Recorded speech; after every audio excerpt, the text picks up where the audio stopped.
जय जय सीताराम। पवन पुत्र हनुमान जी की जय। उमापति महादेव जी की जय। जय समस्त देवी देवताओं की जय। श्री रामायण जी की जय। जय सीताराम। वंदहु गणपति सेवा गिरा महावीर बजरंग। विघ्न रहित पूर्ण करहु रघुवर कथा प्रसंग। लखन सिया रामचंद्र जी की जय।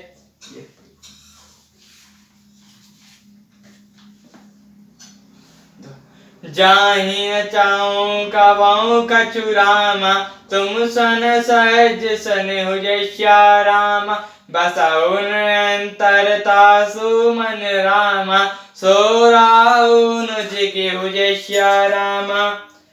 जिसको कभी कुछ नहीं चाहिए, जिसका आपसे स्वाभाविक प्रेम है, आप उसके मन में निरंतर निवास कीजिए, वो आपका अपना घर है। ये विधि मुनि वर भवन दिखाए बचन सप्रेम राम मन भाई। कहाँ मुनि सुनाओ भानु कुल नायक श्रमऊ कहो समय सुखदायक।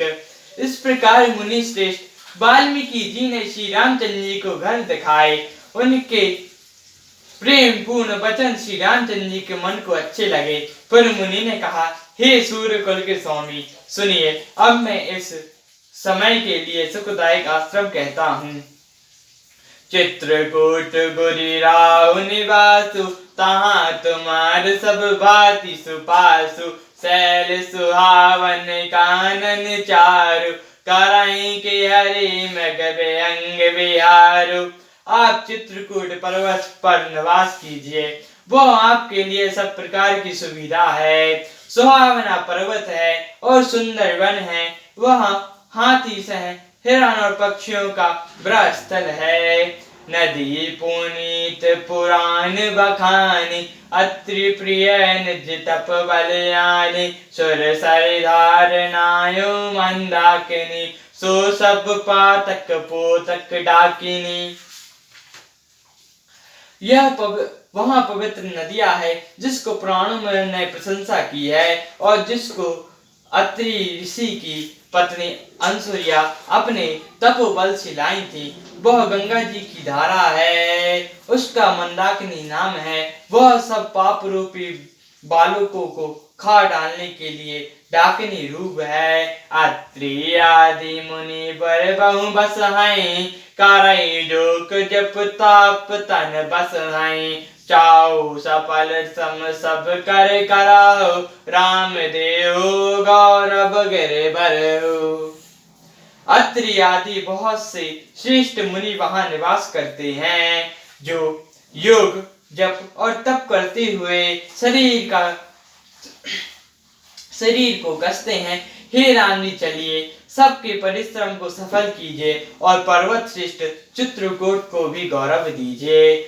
चित्रकूटे महिमा मित रामा कहीं महामुनि गाई जय श्यारामा। आई नहाय शरत वर रामा सिया समेत दो भाई जय श्यारामा। अत्रि मुनि वाल्मीकि जी ने चित्रकूट के अमृत महिमा कही, बखान कर कही। तब सीता जी सहित दोनों मुनि ने आकर श्रेष्ठ नदी मंदाकिनी में स्नान किया। रघुवर कहूँ लखन बल घाटू कराओ कताहूँ अब ठारे ठाटू। लखन दीक पाए उत्तर कारा चाहो ऋषि पर मुनिस जिमीनारा। श्री रामचंद्र जी ने कहा, लक्ष्मण बड़ा अच्छा घाट है, अब यहीं कहीं ठहरने की व्यवस्था करो।